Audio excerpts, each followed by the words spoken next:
Welcome to HP Fanfiction. Support me by subscribing the channel.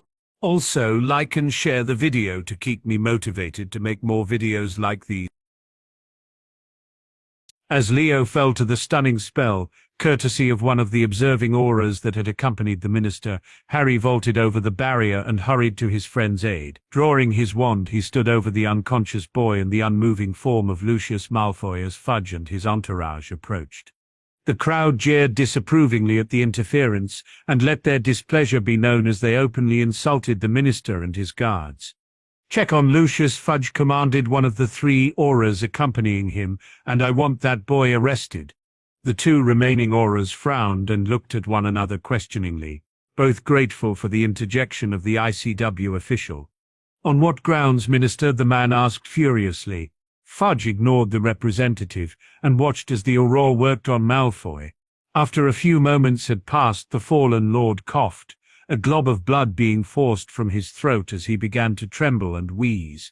"For attempted murder," the minister declared. The ICW official shook his head as Harry tightened his grip on his wand, giving Tonks a discreet shake of his head. "Then shall we arrest Lord Malfoy for the same charge?" another official questioned as he approached. "He did successfully cast 2 spells that carry a life sentence." Fudge glared at the man unhappily. "Under your own rules, the use of them was sanctioned," he shrugged. "Under the same rules, the actions of Lord Wayland are equally," the official refereeing the bout returned. "Thus, due to interference, I hereby disqualify Lord Malfoy and declare Lord Wayland the victor." The minister purpled as the officials made the announcement to the crowd. "This will not stand," Fudge seethed. "I will ensure it does," the official retorted. "I will personally submit the required documents to the ICW and to Gringotts to begin transferring Lord Wayland's winnings. Never in all my years have I seen such a blatant and disgusting attempt at cheating. You are a disgrace, Minister." With his final words, the officials took their leave and Harry grinned malevolently at the stricken man stood before him. "It seems as though there will be no more stipends from the House of Malfoy," he quipped. He stepped a few extra feet forward and gazed before addressing the minister once more. "I do hope you have learnt your lesson, Fudge. The House of Black are not known for forgiveness." "Are you threatening me?" the minister replied, gulping uncomfortably as he attempted to remain defiant. Harry shook his head and smiled. "Absolutely not, Minister," he assured him. "The threat only implies that action will be taken against you. I, on the other hand, am promising it, should you attempt to interfere with my family again." Fudge swallowed nervously as he looked towards the 2 men still flanking him, both seemingly just as reticent as himself. "Help Duggan with Lucius," he instructed as he turned away and made his exit, the sound of the crowd booing following him. The 2 men sprung into action and began levitating the downed lord between them and their fellow aura that had assisted him primarily. "We need to get him to St. Mungo's," he explained. "His larynx is crushed, he has broken ribs, and his nose is not so good. He's lucky I managed to bring him back." The 3 men continued on their way and Harry turned his attention towards his stunned friend. Leo would be furious that Fudge had interfered and more so that Malfoy had survived. With a wave of his wand, Leo's eyes fluttered open and he immediately sprung to his feet. "What happened?" he demanded, a frown of confusion marring his features. "You won," Harry answered with a shrug. "Did someone stun me?" Harry nodded. "Fudge interfered and Malfoy lived," he sighed. Leo flared his nostrils and growled. "But you won," Harry reminded him. "You are now the proud owner of the Malfoy fortune." Leo grimaced and shook his head. "It wasn't about the money," he huffed. Harry placed a comforting hand on his shoulder and nodded. "I know, but it's yours anyway." "And well earned," the voice of Arcturus interrupted. "Lord Black," Leo greeted with a bow. "I'm sorry, I let my emotions get the better of me." Arcturus waved him off. "Had you lost, we would not be having this conversation. I should have known this would not be so easy for you, so the fault is mine. However, you won, and that is what matters," he finished. Leo had no time to reply as he found himself being crushed by the embrace of Cassiopeia Black, who began fawning uncharacteristically over him. You silly boy, she chastised as she began inspecting his minor wounds. I'm fine, Cassie, he chuckled. Cassiopeia glared at him and he flinched involuntarily. For now, she agreed, just you wait until I get you home. I will be putting you under that curse until you can feel me in your mind permanently. Leo shook his head and hid his smile. He knew it was just her way of showing she cared. You're already always there, Cass, he replied sincerely. For a moment the woman was speechless before she simply pulled him into another hug and buried her face into his shoulder. Idiot boy, she mumbled. Leo wrapped an arm around her, his attention drawn to the other female that occupied his mind. Katie and her parents stood a respectful distance away, the two elder members of the trio looking on uncomfortably as the third was battling the instinct to throw herself at him. With a grateful smile, he held open his other arm and found it wrapped around the girl only a few seconds later. I'm all right, he assured her. You won't be if you ever do that again, Katie replied. I'll make sure of it. Leo snorted, his countenance stiffening as the other two Bellas approached. Hello, Lord Wayland. I'm Sarah, Katie's mother, the woman introduced herself with a smile, and this is my husband, Robert. Leo returned the gesture as Katie's father gave him a stiff nod. He offered the man his hand, which was accepted tentatively. It is nice to meet you both, he responded, but Leo is fine. I'm not so good with this lordship stuff. Well, you seem to handle Malfoy just fine, Robert returned. Just for that I'd like to get you a drink. It will give us the chance to get to know you, if your guardian is okay with it. Of course. Leo shot Cassie a warning stare when it seemed that she would protest. With a sigh, she nodded her consent, though she did not seem particularly happy about it. I will be back soon, he assured her. I want you to come to me when you get back, Arcturus instructed. Alone, he added firmly. I will, Leo replied with a frown. The Bells along with Leo joined the departing crowd, and Harry took hold of Tonks's hand. What was that all about? She whispered. I have no idea, Harry sighed. I imagine grandfather wants to have a few words with him about today or what he's going to do with the money. What do you think he will do? Harry shrugged. Before he met Katie, he probably would have stuck with Aunt Cassie as long as he could and then bought a house in Japan. Now I have no idea. Would he have left? Tonks probed further. Harry shook his head. Maybe one day he will, but not while Cassie is around. He couldn't do that to her, and if things go well with Katie, he couldn't do it to her either. Malfoy won't let this go, Tonks pointed out. He would if he was smart. Leo won't make the same mistake next time they meet, Harry said. Anyway, how about we get some lunch? Tonks agreed readily. Ice cream? Harry sighed and shook his head. After we eat some real food first, he grumbled. Not all of us can hide the weight we gain. That was certainly interesting, Lily commented as the trio of Potters entered her quarters. A word had not been spoken between them since they had exited the stadium, each lost in their own thoughts. James chuckled as he took a seat on the sofa, their youngest son perched next to him. Even more interesting that the Git survived, he sighed. Without his money, he won't have half the sway he does in the Wizengamot. He won't be able to throw his weight around anymore. I can't believe Fudge interfered, Charlie muttered unhappily. He must have known it wouldn't have gone well for him. James shrugged. He's not the brightest of men. He's just proven his incompetence even more with his actions today. I give it less than a year before we have a new minister, he finished confidently. Lily huffed as she busied herself with some light cleaning. I don't think political uncertainty is what we need right now. If what we think is going to happen, we need a stable government. James shook his head. We need someone who has the balls to stand against him. Say what you will about Begnold, but at least she did her best. Lily worried her lower lip as she nodded towards the boy watching them intently. If anyone has the right to know everything, it's Charlie, James insisted. He needs to be prepared for what might happen. Reluctantly, Lily nodded. I can't imagine Cornelius being a wartime leader, she said.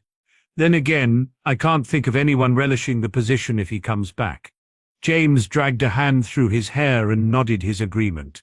The only thing we can do is be as ready as possible. It won't be like last time. I have no intention involving ourselves in it unnecessarily, he vowed.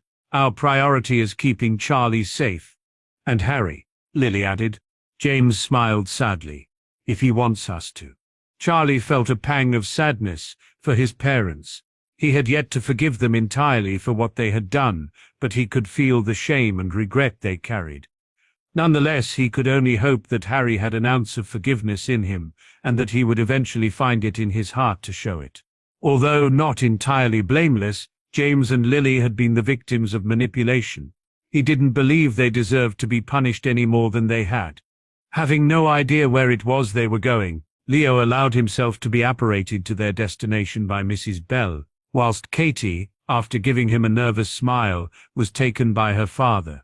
The group arrived outside a pub in which a worn sign hung outside declaring it the Crown and Anchor. It was an older building, likely from the Victorian era, and was decorated with an array of flower baskets and a collection of tables that the patrons could sit at to consume their food and drink. It's not much, but it's been good to us, Sarah said fondly.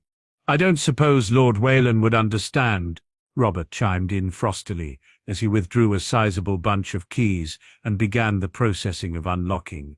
He has spent his life around the blacks. Dad, Katie scolded as her mother frowned. Don't make assumptions. Robert sighed as he opened the door. You're right, I'm sorry, he offered half-heartedly as he gestured for them to enter. It's okay, Mr. Bell, Leo replied as he crossed the threshold and breathed in the smell of stale alcohol and cigarette smoke. But I never had any money until recently. My schooling was free, and I was always reluctant to take anything from the blacks.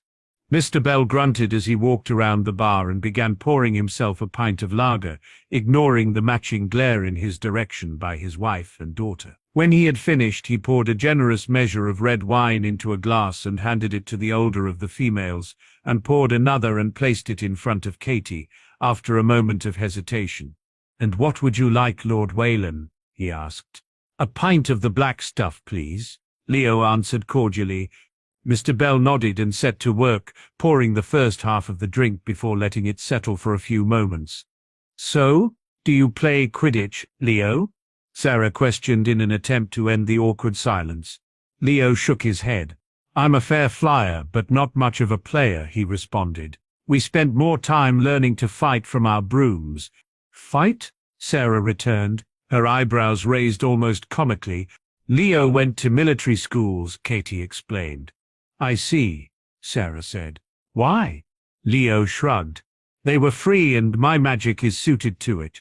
Sarah nodded her understanding as Mr. Bell finished pouring the drink. Surely the blacks could have paid for your education, he muttered. They offered. Leo confirmed before Katie or her mother could scold the man further. But like I said, I wasn't comfortable accepting much from them. They'd already been good to me. It's strange to think of them that way, Sarah sighed. The rest of us are wary of them at best because of the reputation they have. A reputation they have earned, Robert interjected harshly. Leo chuckled before taking a sip of the dark stout. I treat people the way they treat me, he sighed. I've heard all about them, and the things they have done, but they look after each other. They took me in when they didn't have to and were the first people to care.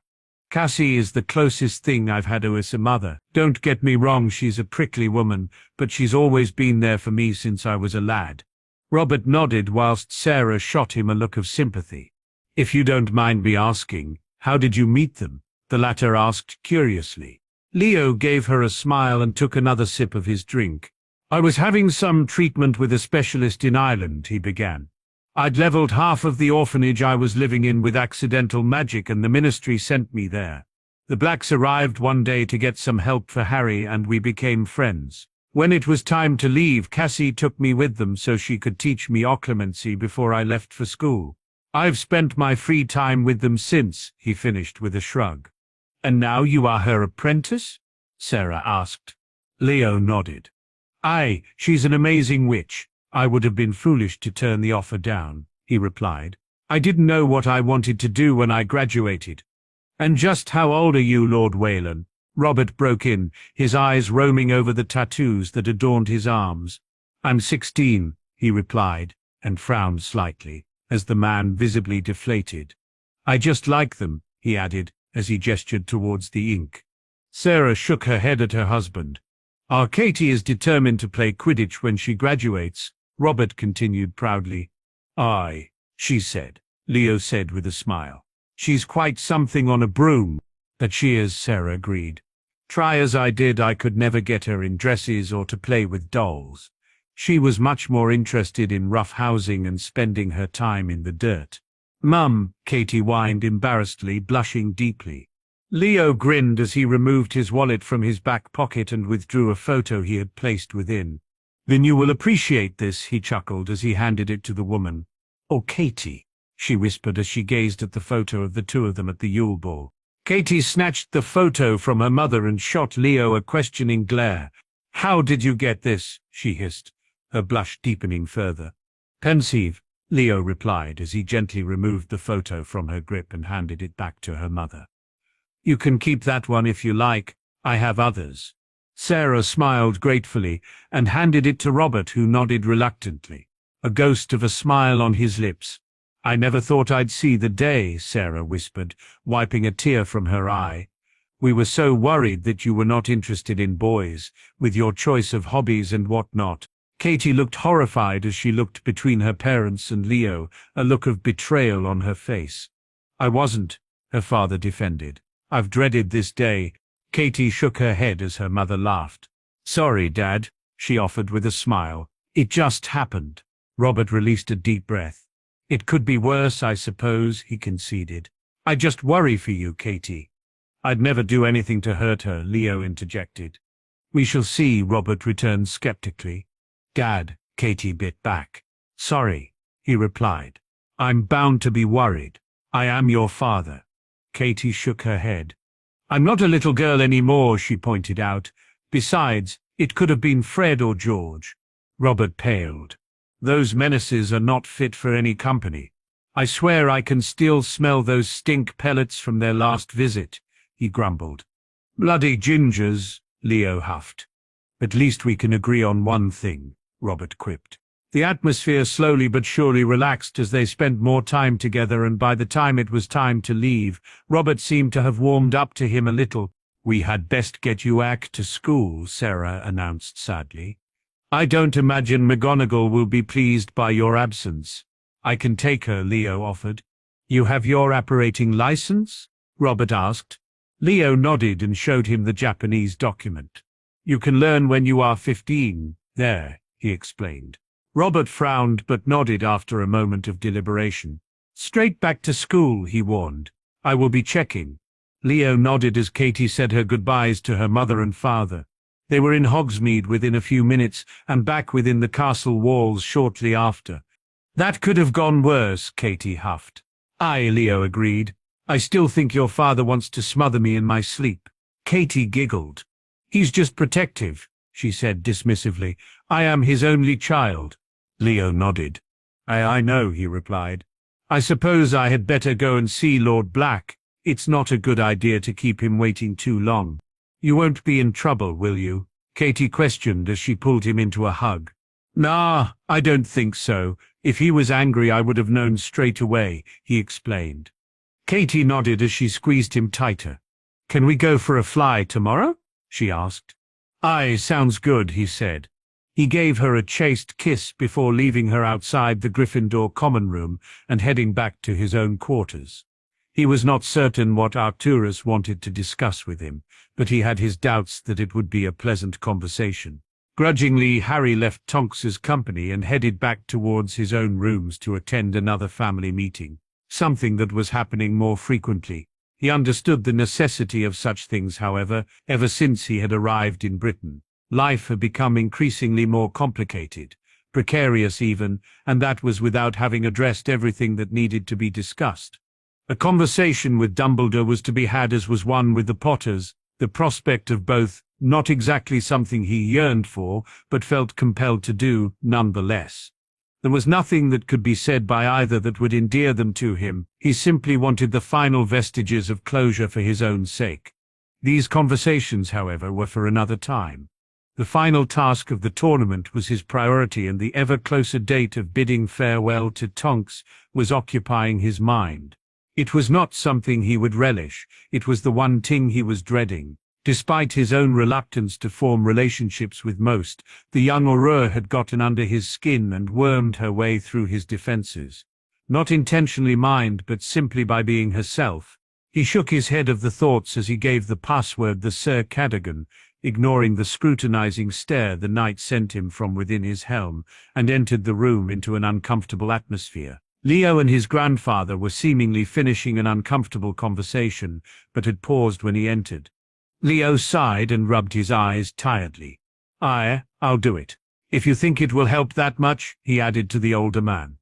Arcturus patted him on the shoulder encouragingly and smiled. It will, he assured the teen gratefully. Only you will know when the time is right. Leo nodded and greeted Harry with a weak grin. What's going on? The Black Heir asked. Something you will learn when needed, Arcturus broke in. Leo will be assisting me with something when the opportunity arises. Harry looked between the two, neither appearing elated by what they had been discussing. After a moment he shrugged. He trusted both implicitly and had no reason to be suspicious. Though he was curious, Leo was not one to succumb to discomfort easily, and Arcturus was not one to ask something of the boy that would provoke such feeling. So, why am I here? He questioned as he took his seat. We need to discuss what happened today and what preparations are required for the future, Arcturus replied. Sirius and Cassie will be here shortly. True to his word, the other two blacks arrived only a few moments later and took seats around the table. Cassiopeia shot Sirius an encouraging look, and the man cleared his throat. They are ready, he announced. We have 5 properties fully warded, fully stocked and able to withstand almost anything that could be thrown at us. Arcturus nodded his approval. Good. I myself paid a visit to Grimald Place to ready it. I want to ensure we have it if we need it. Sirius grimaced and nodded. I had to kill Creature. He had lost his mind listening to the drivel of Wahlberger's portrait for so long, and the house was a wreck. It took a while, but it is in order, Arcturus explained. Sirius grumbled under his breath before his grandfather turned his attention to Harry. Any news on the third task? Harry shook his head. Nothing yet. Arcturus sighed. I want you all to keep your eyes and ears open. Whatever is coming will be before or during the task. Harry was entered for a reason, and they are running out of time to strike. You will all do whatever is necessary to keep him safe. I will continue to see what I can come up with, he finished. You still think it is Voldemort? Sirius asked.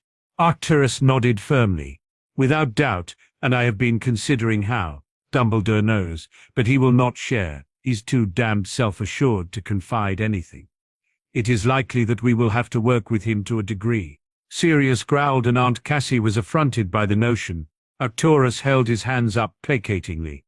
I do not like it either, he comforted, but I will do all I can to keep the family safe. Harry nodded his understanding, followed shortly by the others.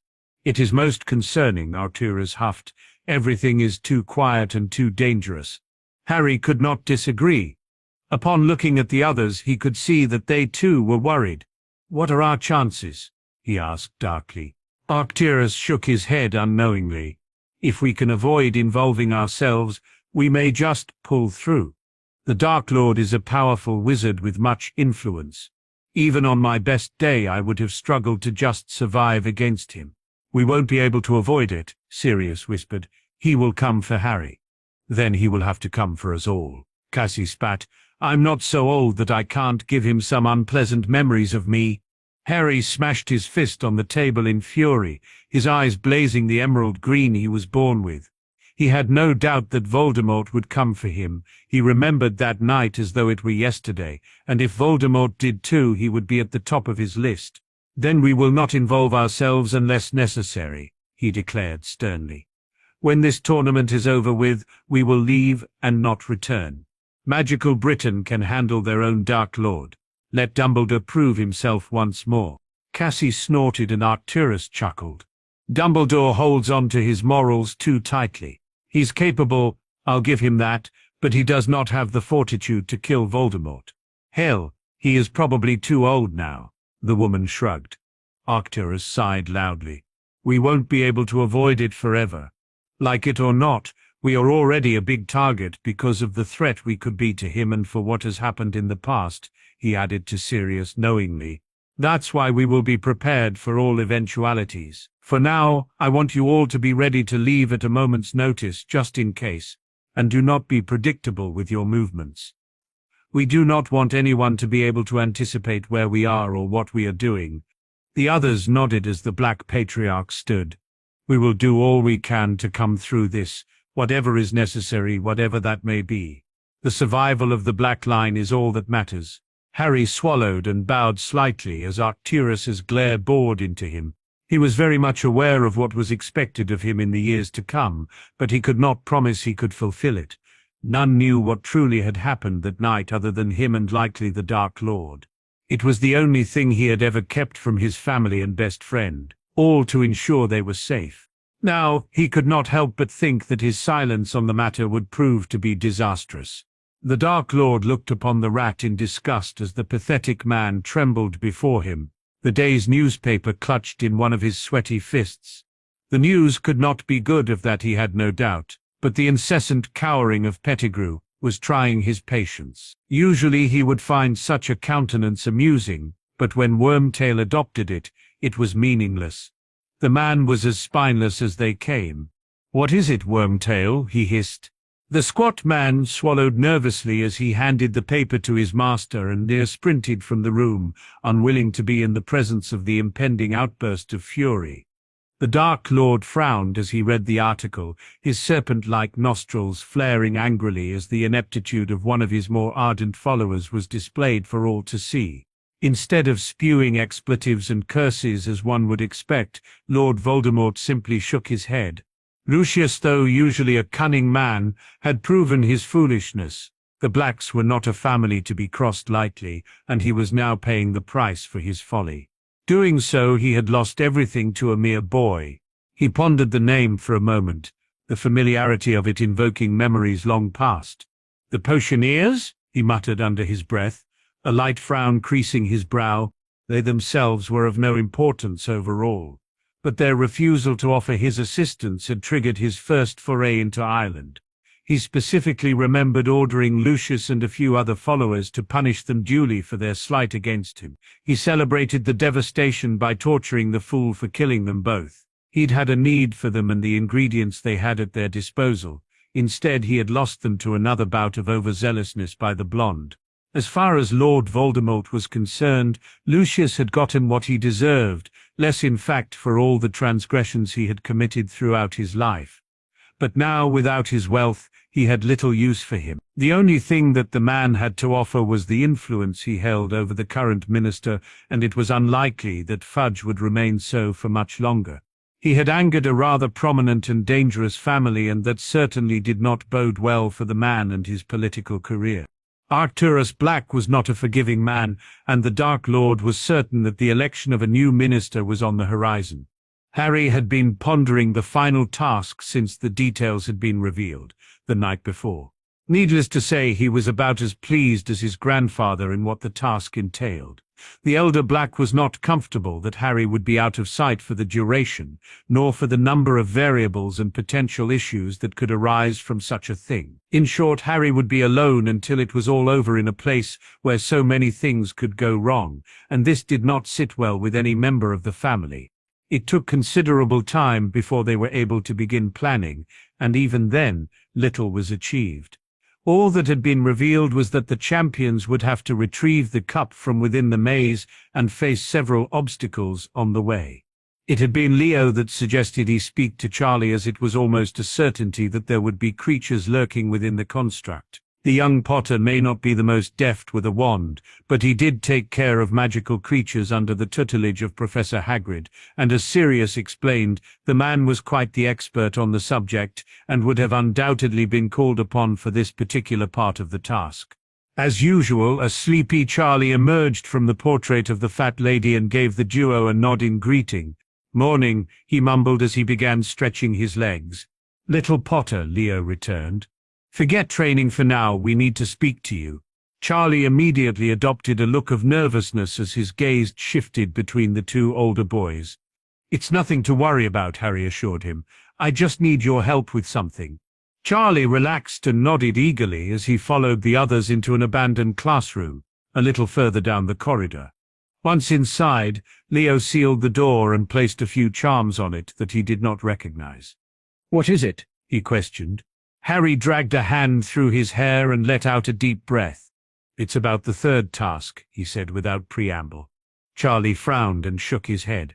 "I don't think I'll be able to help you there," he responded sagely. "I just need information. I need to know the kind of creatures Professor Hagrid would use if he was asked to supply some for it," he explained. Charlie's eyebrows almost vanished into his hairline as he paled. "Nothing good," he said darkly. "What do you mean?" Leo asked. Charlie sighed and pondered his words before answering. "Hagrid's a nice bloke, but not exactly all there when it comes to animals," he replied, tapping the side of his head with a finger. Harry frowned and gestured for him to continue. "When I was in my first year, he hatched a dragon egg and planned on raising it. He even named the bloody thing until we managed to get it away from him," Charlie informed them. Leo snorted as Harry shook his head. "What else?" Leo inquired.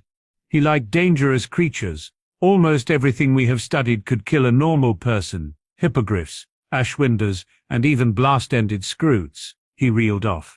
"What the hell is that?" Harry asked. Leo shrugged and Charlie shook his head darkly. "They look like a giant scorpion and shoot fire out of their arses.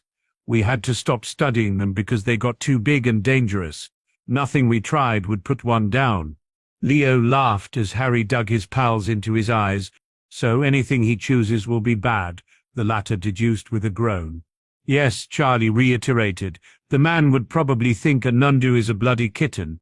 "Great," Harry declared sarcastically. "You'll be fine," Leo comforted. "If anyone can handle this stuff, it is you." Harry gave him a weak smile. It was not the maze nor what it would contain that had him so concerned, but everything else. Something felt entirely off, and it was a feeling that he could not shift. He knew that he would have to be on his guard wherever he went and whatever he did from here on in, and that did nothing to alleviate the foreboding that the task itself instilled within him. "Let me worry about everything else until afterwards. I'll be with you whenever you need to leave our rooms, and whatever happens after the task, we will handle," Leo continued. Harry gave him a grateful smile. The other boy was one of the very few he would trust with his life, but the feeling of something dark approaching was ever prominent. He didn't know how, he just knew that things were soon to change. For now, however, he needed to focus on surviving the task ahead. He would certainly feel much better when the tournament was over with. It had been all too easy to infiltrate the school and none had suspected a thing, not even the revered headmaster. Since September he had played the part masterfully, and had the Dark Lord given him permission, almost all the undesirables would be dead. Dumbledore, the Potters, and even the Blacks. But his lord had forbidden it. For now, his position within the four walls was too important, and Lord Voldemort wanted the world to witness his greatness once more. He wanted them to fear him, for them to know that it was his own brilliance that fooled Dumbledore and those that continued to believe the man was a god. They would learn. They would see that those they hailed as heroes for so long were nothing but weak fools that had once been fortunate. He could not wait, and as the day drew closer, it became difficult to hide his grin, to control the excited trembling of his limbs. The Dark Lord would return, and he would be elevated above all others. It would be he that delivered what the Dark Lord desired, and it would be he that would find a place by his side. His master had rescued him. Now it was he that would return the favor. The Dark Lord would rise once more, and a new era would begin. A new era in which the mudbloods and muggle lovers would be crushed beneath the heel of their betters. All that was left was one more change, a change that he had prepared for since his arrival. It had not been easy, but he had watched his target, learnt his mannerisms down to the way his furtive, worried glance would flit here and there as he went about his way. As with his current guise, none would ever suspect him until it was too late. Sirius Black graciously accepted the offered whiskey and took a gentle sip before placing the glass upon the table. It was not often he found himself in the office of his grandfather, but when he did, he knew that something of paramount importance was to be discussed. The man that had invited him took a seat opposite, his wrinkled hands clutching his own liquor. Though the man was old and was showing the decades he had lived, his eyes were just as sharp as the younger Black remembered. Full of cunning and knowledge, he wouldn't be surprised if he were to live another 50 years. I have asked you here because things have recently come to light, things that you have a right to know and things that complicate matters further than we thought, the older man began tiredly. Sirius frowned, but did not interrupt. I've been reviewing the memories you shared with me about what happened in 1981 and the day Harry was relieved of the Horcrux, Arcturus continued. From this and making some discreet inquiries, I have learned a lot of things. Bad, I take it. Sirius sighed. And good, Arcturus corrected. So, what did you find? Sirius asked. The Dark Lord has more than one Horcrux, Arcturus revealed. Not being particularly knowledgeable on the subject, I didn't know such a thing was possible. Shit, Sirius cursed. How did you find out? The first clue was the room where Harry was healed. The text on the wall used the word abominations, as in more than one of the creations. I believe the foul Greek the writing mentioned was Herpo the Foul, the suspected creator of the Horcrux. Sirius nodded. It was not something that he himself had pondered much. From this we can deduce that he himself created more than one, so it is not impossible for Voldemort to have done the same. A wizard of his caliber would not have found it too difficult, Arcturus offered. Sirius shook his head in denial. But there's no proof, he pointed out. It's just speculation. Arcturus released a deep breath as he returned the gesture. Believe me, I wish I was wrong, he sighed. All the proof we need is right here. He reached into his pocket and withdrew 2 small packages wrapped in silk and placed them on the desk between them. I went to Grimmauld Place to retrieve a tome we have in the library there. The only one that mentions Horcruxes, he began once more. Imagine my surprise to find it missing and learning the last person to take it was your brother. Regulus? Sirius asked angrily. The very same, Arcturus answered fondly as he gestured to the small packages. It appears that Regulus learnt of his master's secret long before anyone and decided to begin our work for us. Sirius's frown deepened as he removed the silk from both items to reveal a pair of matching lockets, both adorned with the mark of Salazar Slytherin. I don't understand, he muttered. Open that one, Arcturus instructed, pointing to the one on the left. Sirius did so and removed the piece of parchment he found within, unfurling it. He immediately recognized the neat, flowing script of his younger brother, to the Dark Lord. I know I will be dead long before you read this, but I want you to know that it was I who discovered your secret. I have stolen the real Horcrux and intend to destroy it as soon as I can. I face death in the hope that when you meet your match you will be mortal once more. Ray, bro. A flabbergasted Sirius looked between his grandfather and the parchment in disbelief. For years he had believed his brother had died in the man's service. To learn that he had died defying him warmed his heart. His brother had never been inherently evil. If anything, he was much more like his father than the mother they had shared. But Walburga had been set on her favorite son joining the ranks of the Death Eaters. Oh, Reg, he whispered sadly. Arcturus nodded his agreement before taking a sip of his drink. I was just as surprised as you are, he said. Sirius took a moment to appreciate the simple missive in his hands before shaking himself from his thoughts. What's this one? He asked, gesturing towards the matching locket. That one was a Horcrux, Arcturus responded with a victorious smirk. Sirius's eyes widened as he backed away from the item warily. Don't worry, it has been destroyed. The older man assured him. How? Sirius asked, his eyes still firmly on the necklace. Creature was rather helpful, Arcturus answered. I asked him about the book and why Regulus wanted it. He was happy to tell me all about how he had been chosen by the Dark Lord to help protect something very special and how Regulus made him show him where it had been hidden. And you went there alone? Sirius questioned irritably. Creature was happy to show me. A very unpleasant place, but not as well guarded as I expected. The Inferi could have been a problem, but Creature assisted me when it mattered. Unfortunately, he did not survive, but I retrieved the locket and Creature had already handed over the other when I promised to destroy it. Arcturus explained. You should have taken me with you, Sirius said despairingly. I would have sent for you where you needed. Arcturus bit back. He was not happy, but he was not keen on angering the man. Instead of trying to chastise him further, he opted to move on. How did you destroy it? He asked. I took it to where Harry was healed. From what I saw in your memory, the locket was cleansed in the same way. It is no longer a Horcrux, and we have gained a priceless artifact in the process. So it really is Slytherin's locket? Sirius questioned. Arcturus nodded. Or an excellent forgery. It is something I will have to look into, but I am reluctant to do so. Only a few people alive can confirm it, and I am not keen on approaching them yet, but I fear I will have to. It could prove to be necessary. Why are you so worried? Because it could put us in even more danger than we already face, Arcturus said severely. This was once in the possession of the Dark Lord and is a clue to who he really is. It is a Slytherin family heirloom, and it is no secret that he professes to be a direct descendant. Clearly he wishes to keep his true identity hidden, something I plan on uncovering. It would be safer to do so without resorting to using the locket. But it means we have something, he finished. Does it matter who he is? Sirius returned. Arcturus nodded. Know your enemy, Sirius. If we learn who he is, then we can learn more about him. Find any weaknesses he has, and how many of these damned Horcruxes he has made. He cannot be killed until they are gone, he pointed out. You think there are more? Sirius asked worriedly. Arcturus shrugged. I don't know, he sighed, but we will only find out by learning more about him. And how will you do that without using the locket? It's the only clue you have, Sirius reminded him.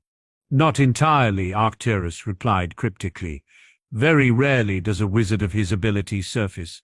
It should not be too challenging to narrow it down with some discreet digging. Sirius shook his head. His grandfather was playing a very dangerous game. Just be careful, he requested. Don't take any unnecessary risks. Arcturus gave the man an uncharacteristic smile. I fear that all risks may become necessary, Sirius. If they are fruitful, then they will be worth it. Arcturus Black stared intently at the names he had painstakingly deemed possibilities of the Dark Lord's identity. Having spent day upon day within the ministry, meticulously scouring any records that may give him a clue, he was exhausted. He had begun his search in the achievement archives, trawling through academic records and any other feats worthy of mention.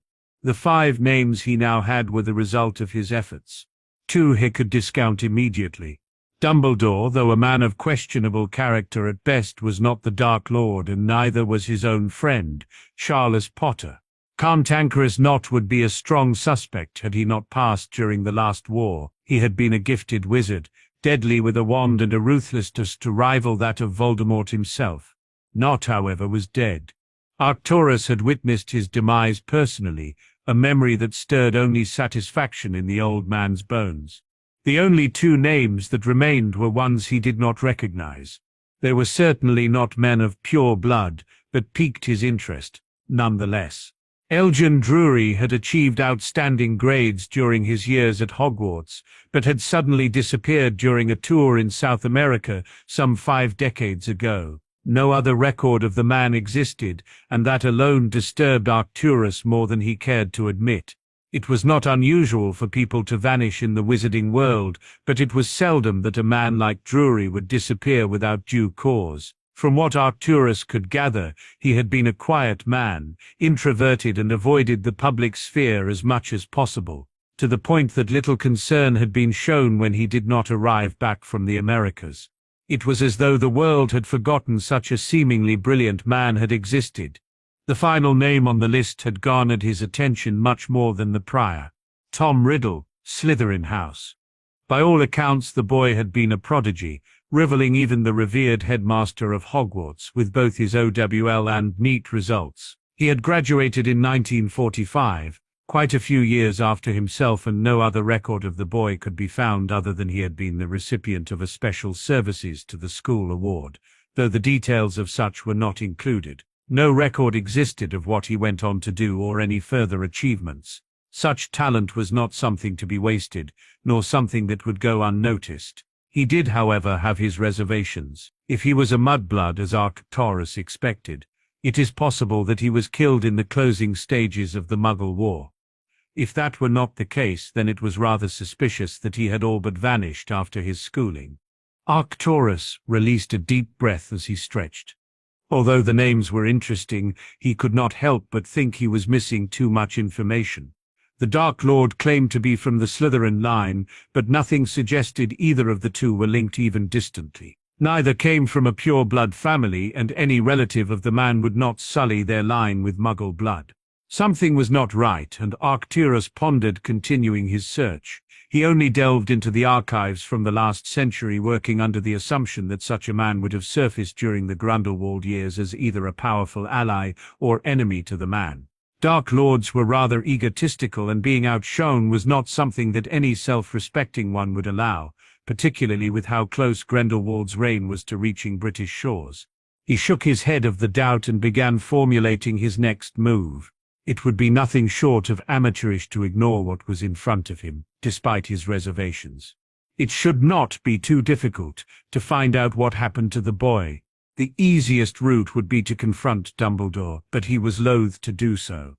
The man had proven to be an enemy time and again, and even if his suspicions were founded, the older man would not reveal anything. Arcturus doubted that tracking down former students from those years would yield what he sought, but the staff was a different matter entirely, and what better place to start than the boy's former head of house?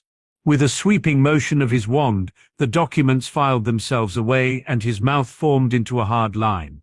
"All right, Slughorn, you fat shit. Let's see what you can tell me," he growled as he left the musty tomes and parchment of the Ministry archives behind. Sirius paused only momentarily before he knocked on the door. Despite sharing a conversation with his old friend earlier in the year, he still did not consider the man nor his wife friends. He could no longer hold them in the same esteem he once did, though he felt a hypocrite for feeling this way. He too had fallen victim to the machinations of the headmaster, but he just could not bring himself to forgive the Potters for their own part. Harry was their son, and it would always seem they discarded him too easily. Even from the start, the pair had not outright dismissed the idea as he had. He was pulled from his thoughts as the door opened, revealing the red hair and same green eyes the boy of his thoughts possessed beneath the grey that usually adorned his own. "Sirius?" Lily questioned confusedly.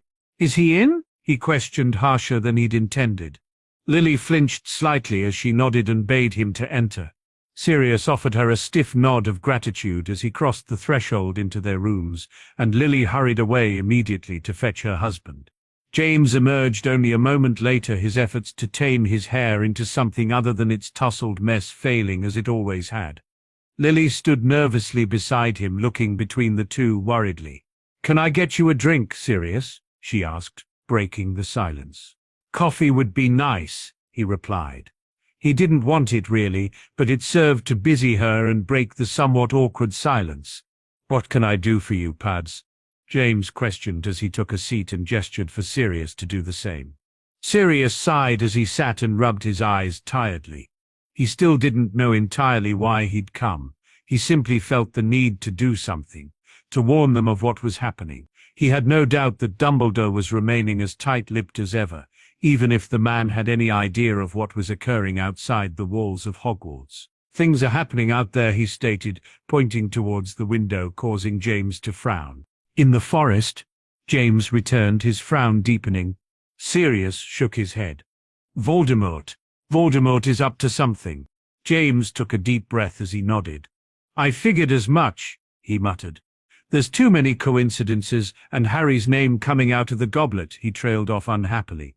"At first I thought someone had done it, tell everyone what we did, but after what happened in the first and second tasks, it can't be that.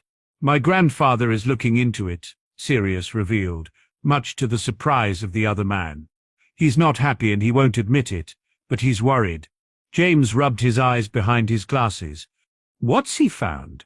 "Almost nothing," Sirius admitted, "but that's what's worrying him. If he can't find anything with all his connections, then it can only be him." James nodded his agreement. If Arcturus Black was worried, then that was enough for him to act. The Blacks did not become concerned without cause. Before he could question any further, Lily returned to the room levitating a tray of coffee and biscuits and placed it on the table. "Has something happened?" she broke in. "Only what we expected," James answered with a shake of his head. Lily worried her bottom lip as she nodded and sunk into the seat next to her husband. "What can we do?" James asked. "Ward all the properties you have with everything you've got and be prepared to do the same as last time," Sirius responded severely. James snorted. "We know how that turned out, and now you know not to make the same mistakes," Sirius returned evenly. James nodded as he stood and offered his hand to the other man. "Thank you, Sirius. I'll deal with it now."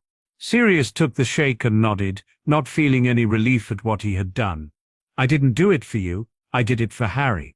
He may not be ready now, but one day he will want to talk about what happened.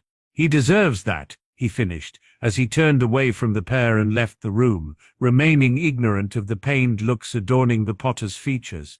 Charlie Potter turned irritably in his bed, sleep not coming easily to him tonight. Something had happened. He didn't know what, but his father had been strangely absent since classes had finished for the day, and his mother distracted to the point she had barely greeted him or spoken to him all evening. The look of worry she wore throughout dinner only added to his own thoughts, and the way she played with her food and insisted she was fine doing little to convince him otherwise. Her further insistence that he spent the night here instead of his dorms only served to arouse his suspicions further. She had only done this when the Chamber of Secrets had been opened and for the rest of first year when the incident in the third-floor corridor took place. He was pulled from his thoughts by the voice of his father returning from whatever he had been doing for the remainder of the day. He raised his head so he could listen more intently. "It's done," his father explained tiredly. "All four. Don't you think Sirius is being a little paranoid?" his mother returned hopefully. Charlie frowned. He had no idea what Sirius had to do with anything. "If it was just Sirius, I'd say he's just being overprotective. You know what he was like with Harry as a baby," James returned. "But if Arcturus is worried, then there is something to be worried about." He heard his mother sigh. "Why can't they just leave us alone, James? Haven't we lost enough? We know why they will come for us. The damned prophecy and what Charlie did to him last time. He won't let it go, so we have to be ready."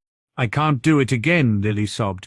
"I can't bear the thought of anything happening to either of them." Everything fell silent for a moment and Charlie swallowed deeply. As far as he could remember, he had always been a concern for his parents. They had doted on him endlessly and did everything they could to protect him from anything that could cause him harm. He sighed. The guilt he felt for what he had done as naught but a babe filling every part of him. Many times he had thought it would have been easier if he had died. Easier for his parents. Better for his brother and sometimes better for himself. He was a mediocre wizard, even if Harry and Leo were helping him to be better. Things would have been different had he perished that night. The sound of his father's voice stilled his musings. "I promise, Lils, that I will do whatever it takes to keep all three of you safe," he vowed. Charlie heard nothing else as he pulled the pillow over his ears and cried silently into it. His parents had suffered, and if what he heard would come to pass, there was a strong chance they would suffer even more. Voldemort would come for him. None of them would be safe until he was gone for good. He had no idea what his father said about a prophecy. That would be something to ponder later. For now, he merely wanted to wallow in what he was feeling. Sleep would not come to him tonight, and he doubted it would find him easily any time soon. Leo landed another blow on the training dummy that had come within range and slipped under another that had thrown a heavy punch towards him. He dispatched it with one of his own to the sternum and bounced on his toes, ready for the next one to attack.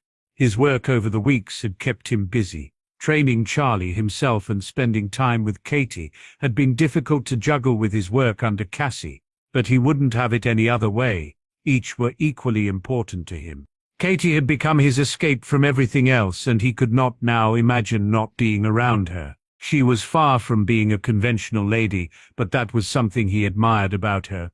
She was stubborn, strong-willed, and could outfly him with very little effort. Many would be put off by her Quidditch player physique and her rather blunt ways, but again it was something that drew him to her, and one thing he could not be without. Charlie had grown on him more than he'd expected. Also, he was different to Harry in almost every way, but there was something you couldn't just help but like about him. One thing he did have in common with his brother was his determination. He wasn't particularly talented as Harry was, but he shared the same determination, and Leo had grown to respect and care for the boy, much to his surprise. He usually had little time for others, but Charlie had wormed his way into his heart.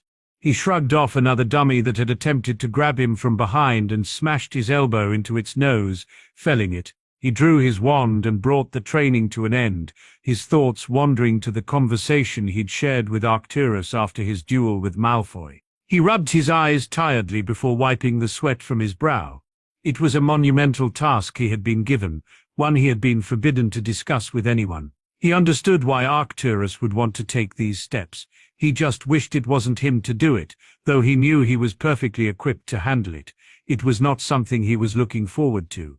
Arcturus had explained that it might not come to that, but Leo had a feeling that it would. He couldn't see a way that it wouldn't. He could only hope that those around him could forgive him, especially Katie.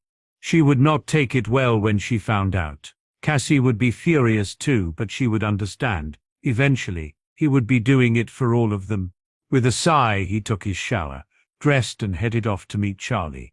The sun was yet to rise, which was nothing new to him. Unless he had been drinking, he had woken up before daylight for as long as he could remember. He couldn't help but think that he had missed too many opportunities to watch the sunrise. However, despite the fact he would be awake, he was usually training when it did, something he vowed to remedy before it would be too late to do so. Harry had become adept at getting out of bed without waking Tonks now. Very rarely did he sleep alone anymore. Regardless of what he did during the day, he would always be here in the evenings with the metamorph, unable to even consider being anywhere else. Still, he did not know what was happening between them. They spent almost every possible moment together, even when they did little. They could sit in a room and read, and he was content just to be in her presence. They'd not had any conversation about what they were doing since Boxing Day, but he was happy, and as far as he could tell, she was too. He spent his days flitting between preparing for the third task, his training and spending time with her, occasionally being plagued by the thought that he would be leaving at the end of the school year. That thought alone filled him with dread. It was not the castle or Britain he would miss, but the woman he watched as he dressed as quietly as possible. He had toyed with the idea of asking her to come with him, but he couldn't do that. He couldn't be so selfish to ask her to leave her life behind to be with him, and he could not envision anything happening that would make him stay. That was a conversation they would have to have sooner rather than later. "Sneaking off again, are we?" the sleepy voice of Tonks questioned. "I thought I was getting good at this," he sighed playfully. Tonks stretched and groaned before opening her eyes. "Harry, I wake up every time you get out of bed. I just can't have you feeling guilty for leaving little old me here alone and cold," she teased. "If only I could spend every night here," Harry returned with a grin. "Any more cheek than I might just ban you," Tonks threatened with a grin of her own. "You wouldn't dare." Tonks threw a pillow at him, which he ducked, much to her annoyance, causing her to pout.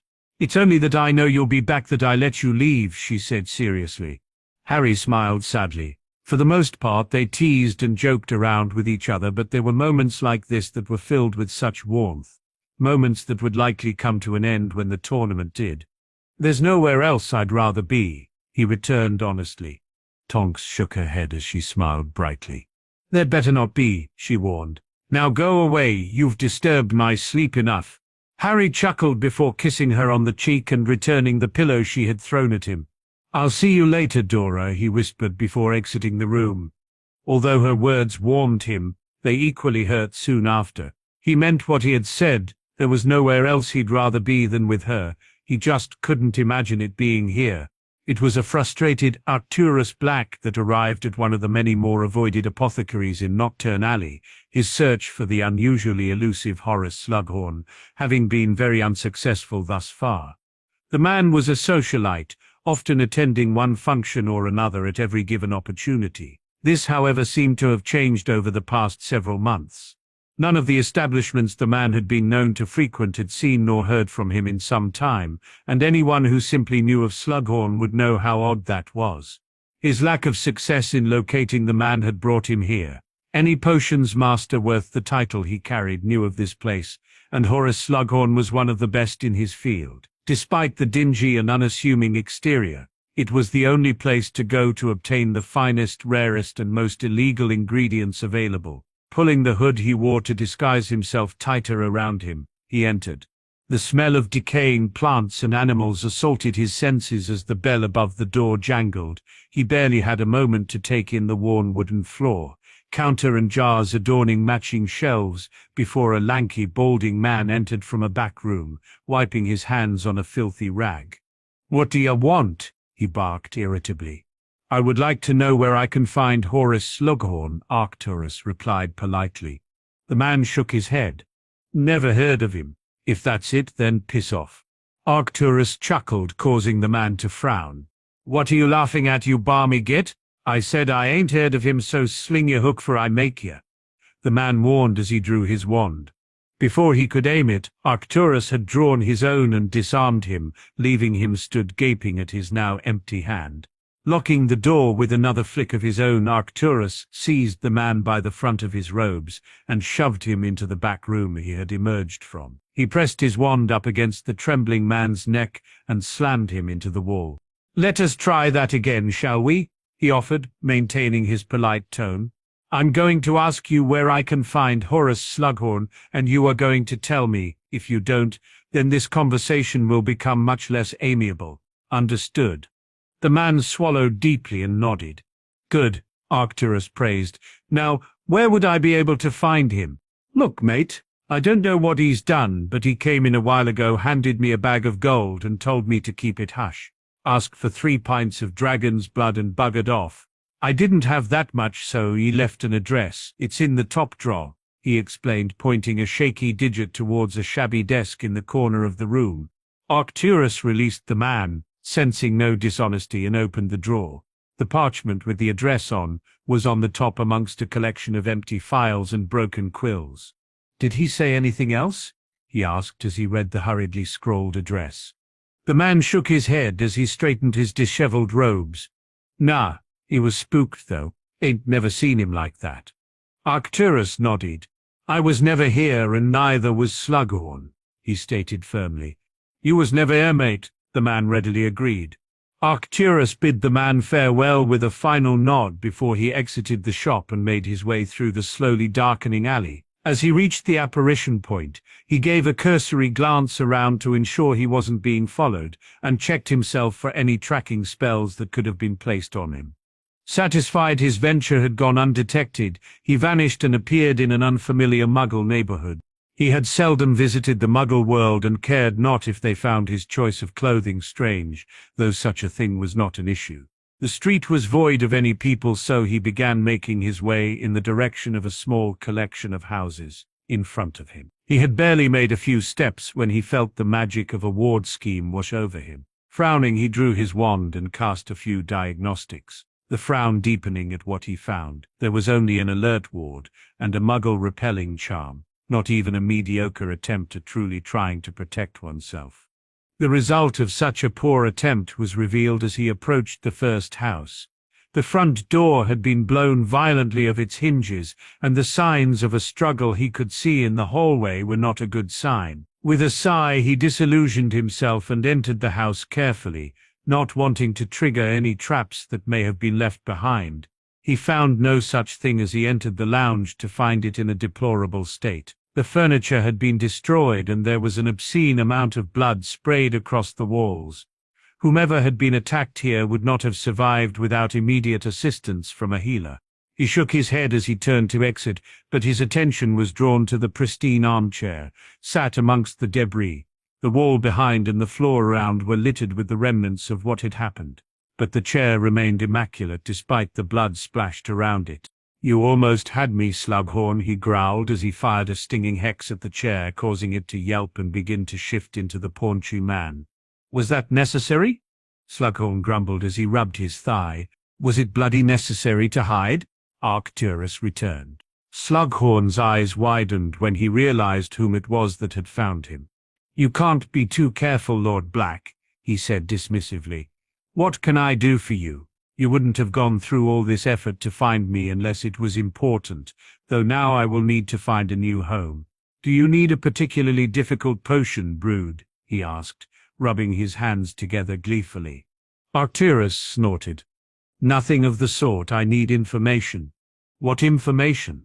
Slughorn asked nervously, the perspiration on his brow forming quickly.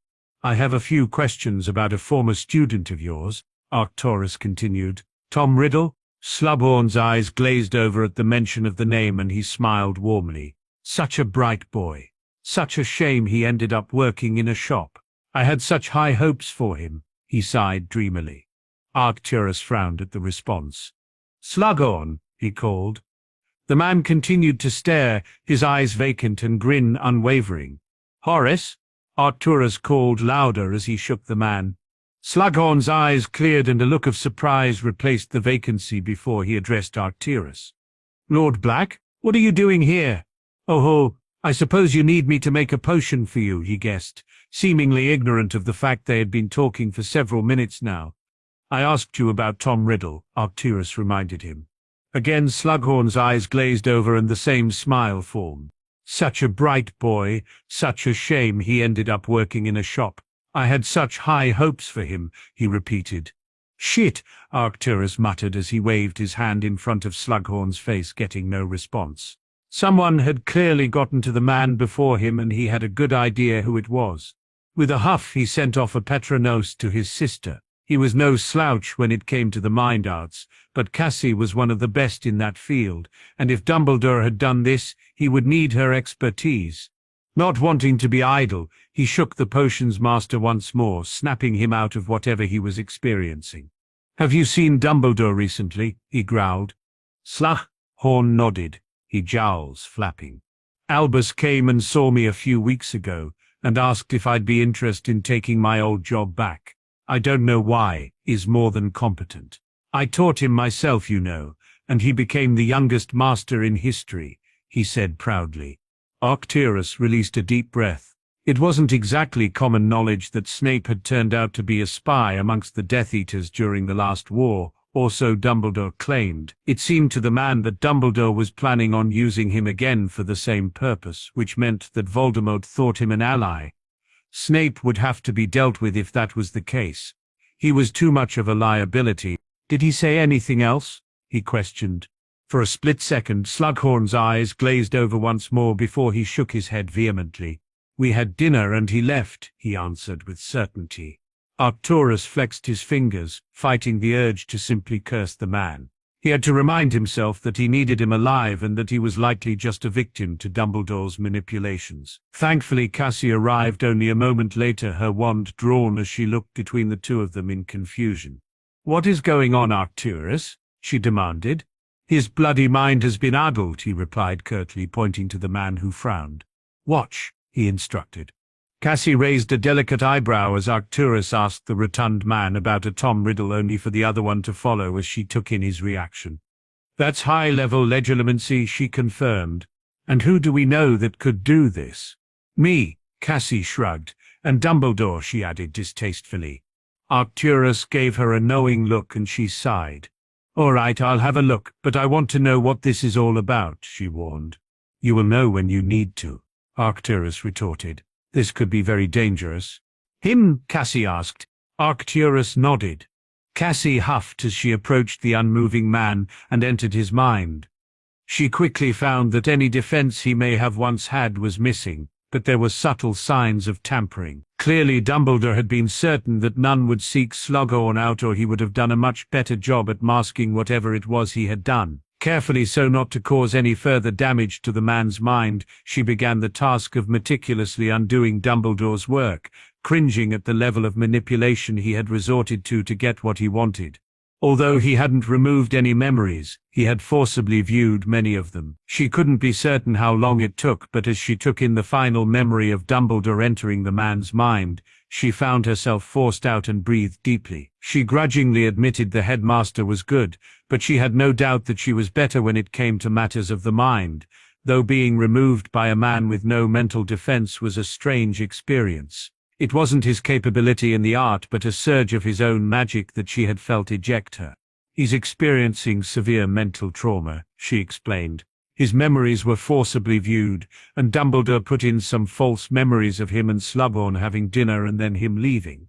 Before Arcturus could respond, Slughorn released a blood-curdling scream and fell to the ground trembling. He backed himself into the corner of room and began sobbing.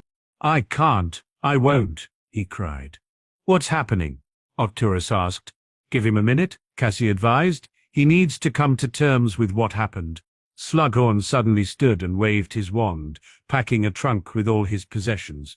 "They'll come for me. I need to find somewhere else," he muttered to himself, frantically checking that he had left nothing of his in the room. "Slughorn, you need to calm down," Arcturus tried. "Calm down?" Slughorn returned disbelievingly. "They're going to bloody kill me." "Who?" Cassie interjected. "Whoever finds me first," he replied. "I will help you," Arcturus offered. "Ha! You can't help me," Slughorn denied. The sound of broken glass drew their attention, and Arcturus and Cassie turned to see a large cat had entered the room. The distraction was all that Slughorn needed as he disappeared with a large crack. "Shit," Arcturus cursed angrily. "I needed him to talk." "About Tom Riddle?" Cassie inquired. Arcturus released a deep breath through his nose. "What did you see?" "Well, whoever he is worked for Borgin and Burke. I didn't get a chance to look at anything else before I was pushed out," she explained. "Borgin can't be trusted and I can't just kill him." Arcturus sighed. Borgin was one of the most deplorable yet respected men in Nocturne Alley. His disappearance would not go unnoticed, and he was trying to remain as discreet as possible. For now, he would need to find an alternative route, lest his efforts were to be discovered. "You think this Riddle kid turned out to be him?" Cassie stated. Arcturus nodded. "I think it is a strong possibility," he shrugged. "Everything I saw here only serves to make me surer." "Have you tried following the Slytherin line?" Cassie questioned. "His name is Riddle. The last of the Slytherins were the Gaunts, and they've been dead for years," he pointed out irritably. He had investigated the Gaunts and found nothing at all that would suggest any of them could be the Dark Lord. Marvolo had died a pauper and was a poor wizard, as was his son, who had died in Azkaban. There has to be a connection. "Look into it further," Cassie implored. "I can't without raising suspicion," Arcturus grumbled. "If I attempt to access the Aura records, then questions will be asked." "Then use someone who can," Cassie advised before she took her leave. Arcturus nodded as and began forming. He couldn't access the records, but he knew someone that could. He just hoped he could trust them as much as his grandson seemed to. Charlie half-heartedly deflected the spell that Leo sent his way and winced as the next hit him in the arm. It had been 2 days since he overheard the conversation between his parents, and he still hadn't managed to sleep. His interest in training had waned and he just couldn't find any motivation to even try. "All right, Potter," Leo growled. "You'd better sort it out before I start throwing real curses around. I told you from the start if you don't give it your all, then I won't fucking bother." Charlie threw his shield on the shade at the other boy defiantly, his eyes unwittingly filling with tears as the tiredness and emotion he felt overwhelmed him. "Then don't bloody bother," Charlie fired back before he attempted to flee the room, only to find himself engulfed in the arms of the boy he'd aimed his ire at. He didn't even have the energy to resist as he sunk into the embrace and sobbed into Leo's chest. "It's all right, lad, let it out," he comforted. Charlie nodded gratefully as fresh wave of tears broke free. He, however, managed to compose himself after several moments, and he pulled away embarrassedly. "Sorry," he muttered as he wiped his eyes. Leo smiled as he patted him on the shoulder. "Don't be sorry. We all have those times when it gets too much," he returned sincerely. He conjured a couple of chairs and gestured for Charlie to take a seat. "What brought that on?" Charlie shrugged. "I just don't know what's going on. My parents are convinced he's coming back, and that means he'll come for me. They'll be in danger again, all because of me," he finished. "You mean Voldemort?" Charlie nodded and Leo sighed. "If he comes back, then he comes back. There's nothing we can do about it right now." As for you being a burden, don't be so stupid, lad. Your parents love you and will do whatever it takes to protect you. I don't want them to. Charlie bit back. I don't want them to get hurt or die because of me. They've suffered enough. They're your parents. That's what they will do. They'll protect you because they love you, Leo replied. I just want us to be left alone, Leo. I know, Leo comforted, but you need to trust me when I say that you and your parents aren't alone in this. I lost my parents in the last war and I've still got so much more to lose, he added absent-mindedly. What do you mean? Charlie asked. Leo shook himself from his thoughts as he gave Charlie a weak smile. Think nothing of it, lad. Take the rest of the morning off, and we'll start fresh tomorrow, he suggested. Charlie nodded gratefully. Don't keep it in, Charlie. You can always talk to me whenever you need Harry too, he offered. I will, Charlie promised before he exited the room, feeling considerably lighter than he had when he had gone in. Although he hadn't planned on breaking down, it made him appreciate that he had more people around him than he ever had. People he could rely on.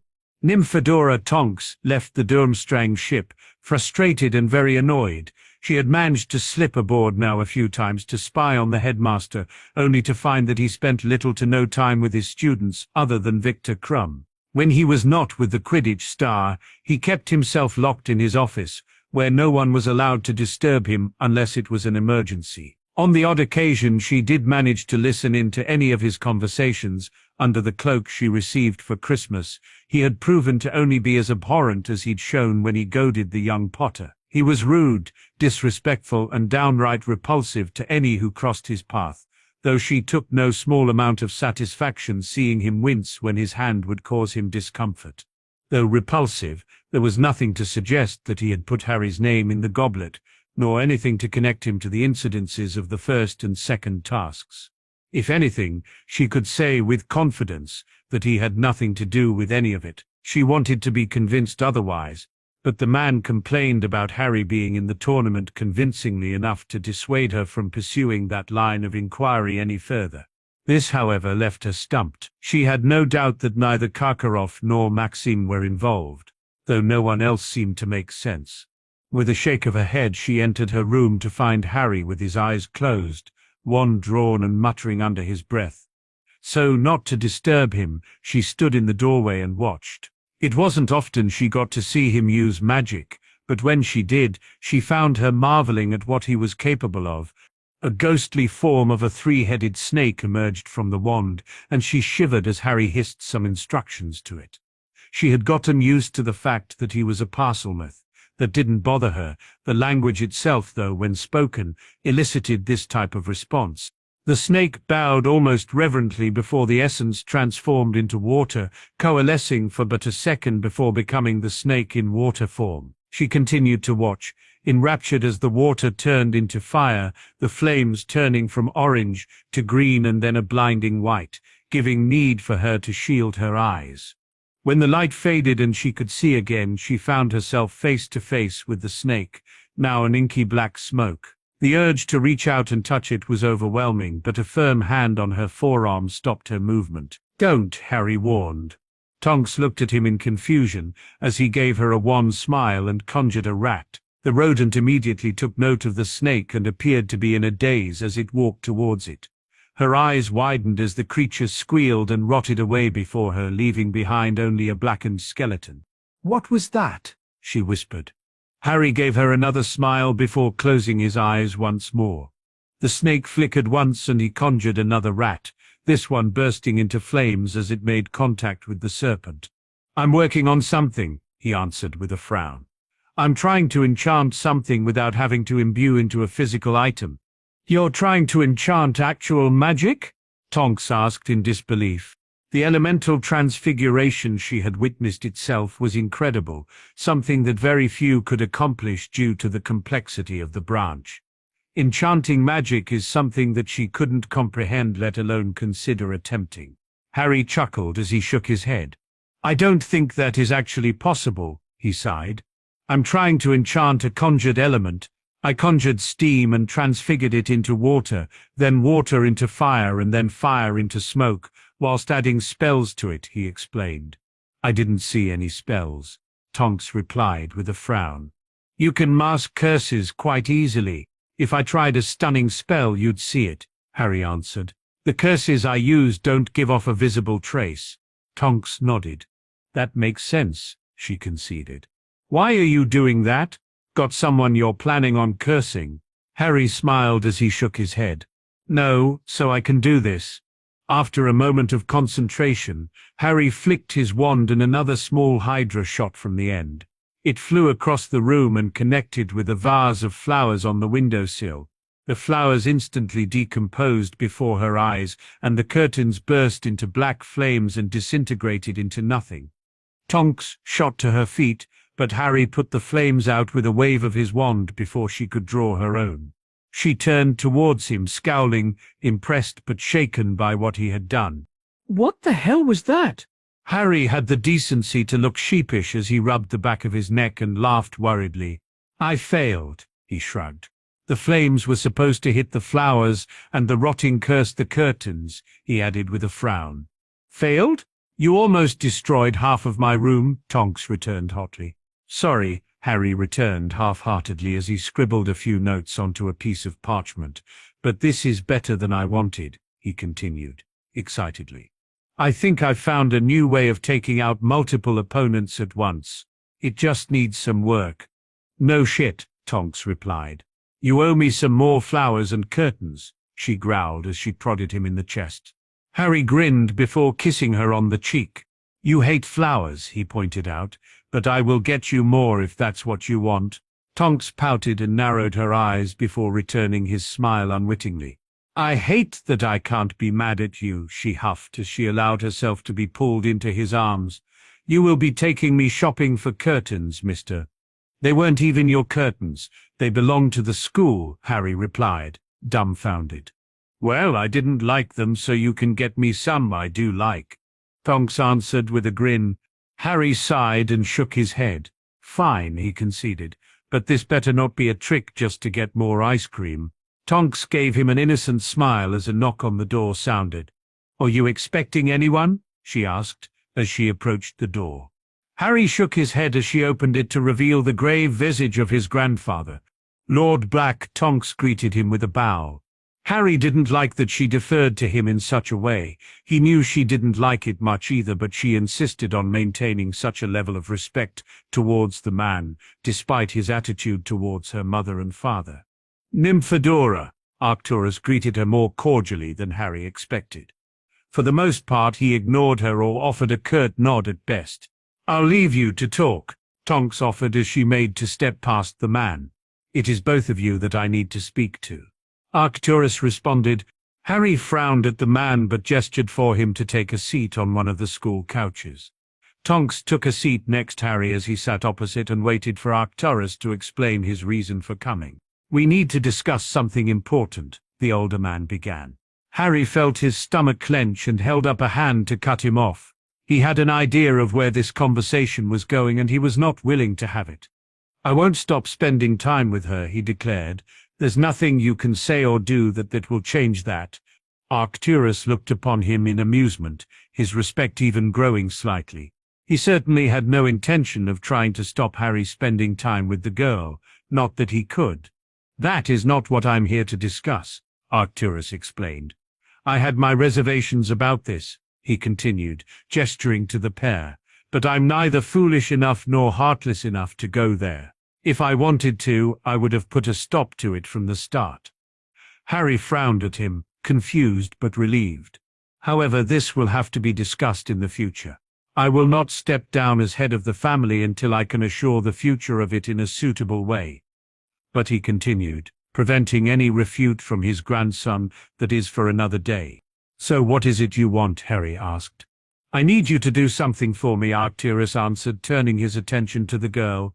I'm asking you, not trying to command you, he added reassuringly. If you choose not to help me, then I understand. What is it? Tonks inquired. Arcturus nodded appreciatively at the question. I need you to access some Aurora files for a particular family. I could do it, but it could possibly raise suspicion either now or in the future, he explained. For now, I can't say much else on the matter until I'm sure about my suspicions. Your help would save me a lot of trouble in getting information another way. Tonks breathed a sigh of relief as she shrugged. I can do that. Moody's always telling me to review old cases. What family is it? Arcturus smiled appreciatively. The family I need information on is the Gaunts, and any mention of the name Riddle. I can't say why, but it could be the most important thing you ever do, small as it seems, he explained. I'll check first thing, Tonks offered. It was no bother to her. She had access to all past files, and it wouldn't raise any issue if she looked. She could simply pass it off as studying if questions were asked. Thank you, Nymphadora. I will be in your debt for this, Arcturus said as he stood. That's it? Harry questioned. Arcturus nodded. I wanted you to be here when I discussed it. I will not have you think I went behind your back on this or pressured her. You might be an old git, but I don't think you'd do that, Harry defended. Arcturus barked out a short laugh. Only a couple of years ago you would never have spoken to me that way, he pointed out. You've come a long way since being here, Harry. You really will be a worthy successor. I can only hope to be around long enough to see some of what you will do. I learned from you, Harry returned with a smile. You'll probably outlive all of us. Even when you step down, you'll be there telling me what I did wrong. Maybe, Arcturus agreed with shrug. Best make sure you stay competent. I might be an old git, but I can still put my foot up your ass if you need it. Tonks sniggered as Harry shook his head in amusement. His grandfather was a brash man, but one he respected more than any other. I'll let you know what I find, Lord Black, Tonks assured him. Arcturus nodded gratefully and took his leave. You didn't have to say yes, you know, Harry said as he pulled her into his arms once more. I know, but it's not a problem for me. I thought he was going to ask me to do something illegal or tell me I couldn't spend time with you anymore, she added worriedly. I wouldn't let that happen. I'm a Black and no one else. Not even another Black can make us do something we don't want to. Your mother is proof of that, he responded. You'd give up all of it, so you could spend time with me? Tonks questioned disbelievingly. No, Harry denied. I'd give up all of it for you. Tonks buried herself into his chest, her eyes glistening as she was flooded with warmth. She didn't doubt his word, but still felt fearful. In only a few short weeks, he would be gone and she would be left alone once more. She had considered quitting her job and going with him, but she couldn't. She had worked so hard to be where she was, and she didn't even know if that's what Harry would want. She'd avoided discussing it with him, scared of what his response would be. She'd experienced the joy of what she had always craved, and couldn't stand the thought of Harry rejecting her. She knew they would have to talk, but she wasn't ready to face what was on the other side yet. She simply wanted to make the most of what she had here and now, and not dwell on the alternative. How do you think Harry will do? Katie asked before taking a large bite of her sandwich. Leo chuckled as the girl inhaled half her lunch. She'd just finished a long training session and had yet to shower. Her hair was a mess. She was sweaty, and yet he found her to be no less beautiful than she had been at the Yule Ball. There's no chance for the others. He'll win without any problems, he answered with complete certainty. So no trophy for Hogwarts, Katie pouted. Not this time, lass, Leo returned with a grin. Shame, Katie shrugged before finishing her last bite of food. I do need to shower though. I don't know how you can even sit so close when I smell like this, she added, wrinkling her nose as she stood. Your smell doesn't bother me, Leo countered, as he wrapped his arms around her. I quite like it. You're a bloody caveman, Katie giggled as she fought to free herself. Now let me take you back to my cave, Leo demanded, as he lifted the girl over one shoulder. Katie squealed as she pounded on his back. Leo walked around the table in the black quarters a few times, as she continued the onslaught. You will put me down and let me shower, Katie instructed, or you will never get me in that cave of yours, she threatened. Leo righted her on her feet and pouted, causing Katie to laugh and pat his cheek. There's a good boy, she cooed. Now I'm going to shower, then I will be back. You can just shower here, Leo offered. There's no point going all the way to your tower for that. Katie narrowed her eyes at him. I will be locking the door, she warned as she picked up her bag and entered the bathroom, closing and locking the door. Leo snorted as he took a seat and picked up a book to wait for her. He'd only been reading a few minutes when Cassie entered through the portrait hole, mumbling under her breath. "That portrait is lucky. If I could curse him, I would," she declared. "What's he done now?" Leo asked. Sir Cadogan had grown accustomed to the blacks, but for some reason he just did not like Cassie. She refused to take his advice on being escorted around the castle and had called her a delicate flower that needed a strong man to accompany her. Cassie had not taken kindly to the man's view and had thrown a few expletives his way. From then on, the two traded barbs regularly. "The usual," Cassie muttered before frowning. "Who's showering?" "Katie's in there. She's just finished training and we had lunch." Cassie's nostrils flared as she shook her head. "I don't understand your fascination with that girl," she sighed unhappily. "Don't, Cass," Leo almost pleaded. "Don't what?" "Don't be that way, please," he tried. He stood and took her hands in his own. "She's just as important to me as you are. Please don't let how you feel about people who aren't pure bloods ruin this for me." Cassie looked into his eyes and sighed before nodding her acceptance. She didn't like it, but she loved the boy far too much to let this come between them. "Ever since we came here, it's been me that's had to compromise on things," she muttered. "Well, is there anything that I can do for you?" Leo asked. Cassie patted his cheek as she shook her head.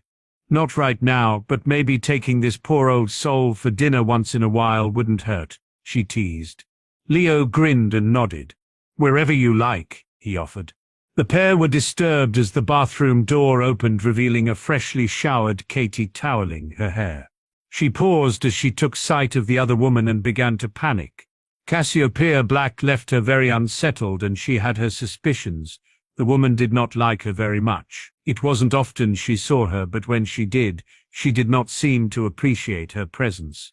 "I'm sorry. I just used the shower," she defended automatically. "I'll just get my things and go." Cassiopeia raised an eyebrow at her before releasing a deep breath as Leo shot her a warning glance. "Think nothing of it," she eventually replied. "I was just going to make some tea. Would you like some?" A look of surprise crossed the girl's features, but after a nod of encouragement from Leo, she smiled. "I would, thank you." "I'll get it," Leo declared as he held out a chair for each of them at the table. When both were seated, he left to make the tea and the two stared at each other. Katie couldn't shift the nervousness she felt under the gaze of the older woman, particularly when she smiled in a sickeningly sweet way that did not suit her. "Good, you do care for him. Much more than I thought you did," Cassie said approvingly. "I'm sorry?" Katie replied, confused. Cassie's smile widened as she leaned forward.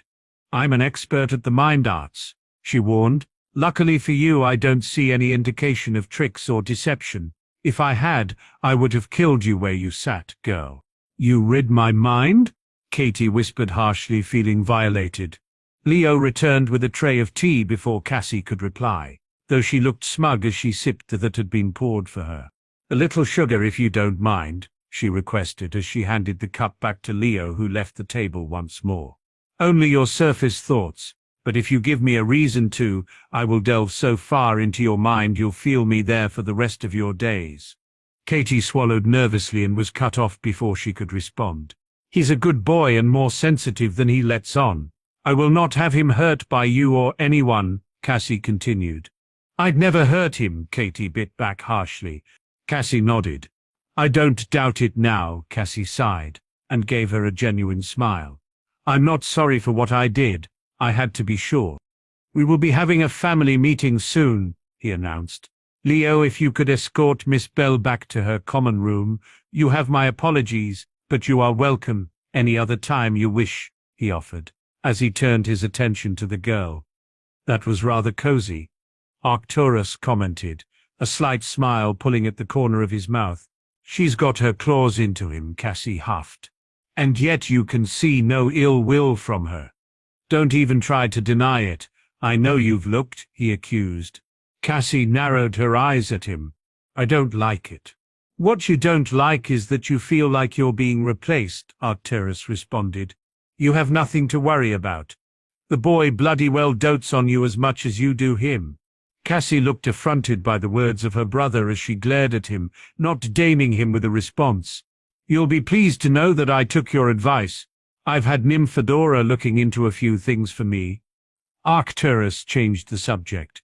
She'll be here with Harry soon to let us know what she has found. And if she's found nothing, then I will have to take roads I'd rather not and involve people I'd sooner avoid, Arcturus muttered.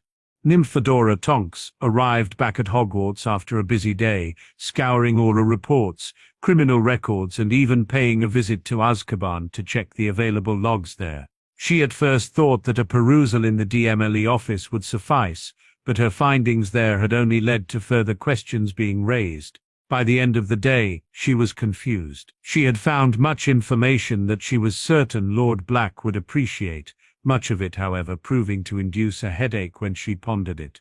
Most of it was rather inane, seemingly unimportant, but she was sure it painted a rather important picture when pieced together. She just couldn't quite manage it. There were far too many variables and missing pieces. Arriving in her rooms, she showered. Spending any amount of time at the prison left a chill in the bones and an essence of filth that begged to be cleansed. Having done so and dressing, she headed towards the 3rd floor to reveal her findings, though she had no idea how fruitful her efforts were. "Back again, a wee damsel?" Sir Cadogan questioned as she approached the portrait. Tonks nodded and raised an expectant eyebrow at the armor-clad man who frowned, but opened to admit her.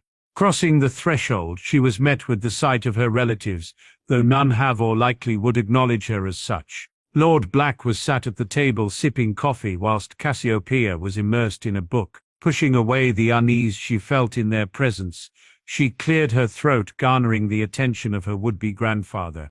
"Ah, Nymphadora," Arcturus greeted. "How was your day? You seem a little pale," he added with what she could only perceive as a concerned frown. "I went to Azkaban," she explained, attempting to add a little color to her face. "Your errands led you there?" Arcturus questioned, his frown deepening. "I wanted to be thorough and check a few things." Arcturus nodded and gestured for her to take a seat at the table. "Can I get you something to drink?" "Coffee would be nice," Tonks answered, the chill she felt not quite having shifted. "Cass, a coffee for Nymphadora, please," the old man requested. The woman seemed as though she would protest, but complied after a stern look from her brother. "I'm sorry you had the need to go there," he continued sincerely. "I didn't think such a thing would be required." Tonks shrugged as she took a welcome sip of the hot liquid, the sugar making her feel slightly better. "It's okay," she assured the man. "I just ended up being there longer than I planned." Arcturus nodded in understanding. He had been there himself on a few occasions and had never relished the experience. It was a place of perpetual misery that left one feeling off for days after. "Did you manage to find anything noteworthy?" "More than I expected to," Tonks answered. "Some of it makes no sense to me, but it might to you." "What did you find?" "Well, I started at the ministry and looked into the Gaunts. Not very pleasant people, the most recent two having spent time in Azkaban for crimes against Muggles and attacking a ministry representative.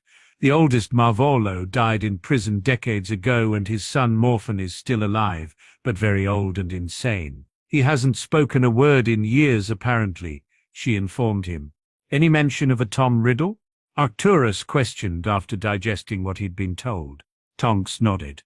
"That's the strange thing. He was named as the Muggle that Morphin attacked the first time he went to Azkaban in 1926. The ministry sent someone called Bob Ogden to deal with it, and they both attacked him and ended up there. Muffalo died and Morphin was released in 1929, she continued. There was no other record of him until 1943 when he was arrested for murdering the same Tom Riddle." Arcturus frowned in confusion. What he was hearing made no sense at all.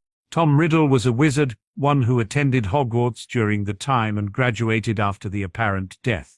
The fact that Morphin waited 14 years to carry out the murder was another trivial matter entirely. How was Riddle killed? Tom Riddle and his parents were murdered by the killing curse. Merthin's wand was tested and was used. According to the transcript, he admitted it and showed no remorse. The only thing he seemed worried about was that the family ring was missing, and he raved about some whore stealing a family locket. Arcturus frowned as he touched the lump in his breast pocket. Something was on the verge of clicking into place. He just couldn't quite figure it out. "It doesn't make sense," he muttered. "That's what I thought, so I looked at Ogden's report." Tonks broke in. He said that the attack was unexpected, but he did mention a ring that Marvolo waved around saying that it belonged to Slytherin himself. But the man mostly spoke in parcel tongue, so he didn't get much else before he had to flee. She sighed.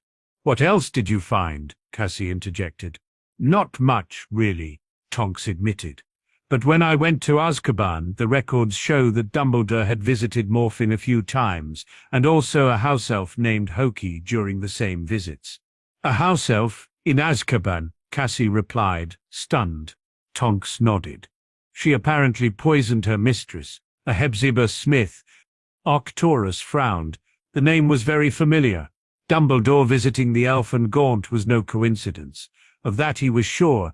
"Anything else?" he asked. "Not really," Tonks huffed, "but Dumbledore has not visited any other prisoner from what I could see. I'm sorry I couldn't help more." "Nonsense," Arcturus dismissed. "You've assisted me greatly, and I am in your debt even if I do have more questions than answers." "Is there anything else you need me to do?" Tonks offered. Arcturus shook his head.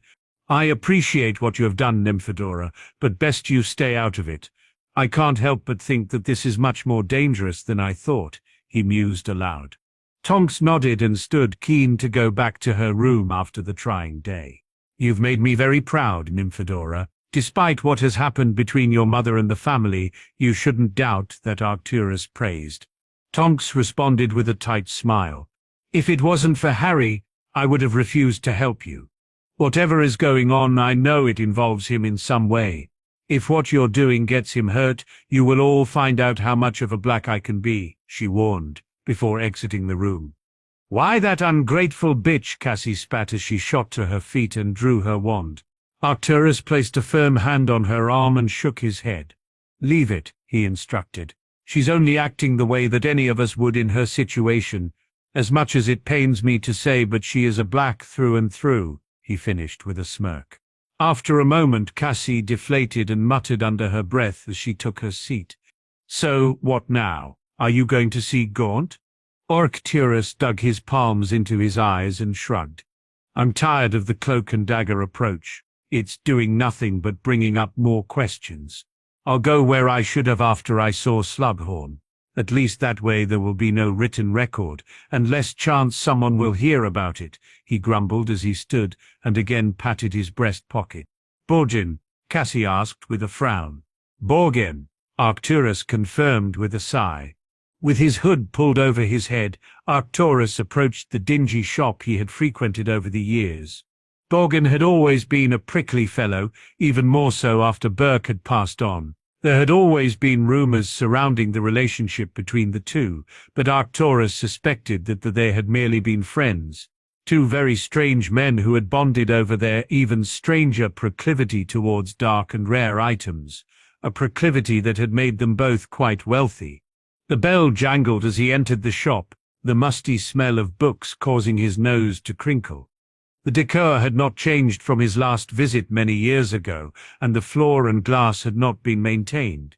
He was soon met by the oily-haired, stooping man who approached from the back room. Wealthy, he may be, but hygienic, he was not.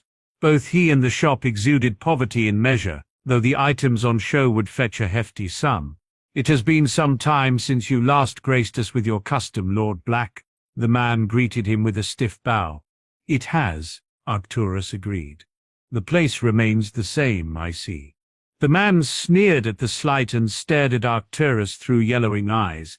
"The years have been kinder to you, clearly," he fired back. Arcturus snorted slightly. A part of him missed the hours he had spent in his youth rifling through the wares here. It reminded him of a time where life had once been kinder. "Are we alone?" he asked. Borgin nodded as he narrowed his eyes. "I have something I wish for you to look at, and discretion is a must. Your life, or mine own, could be forfeit if the wrong ears were to hear of it," Arcturus responded gravely.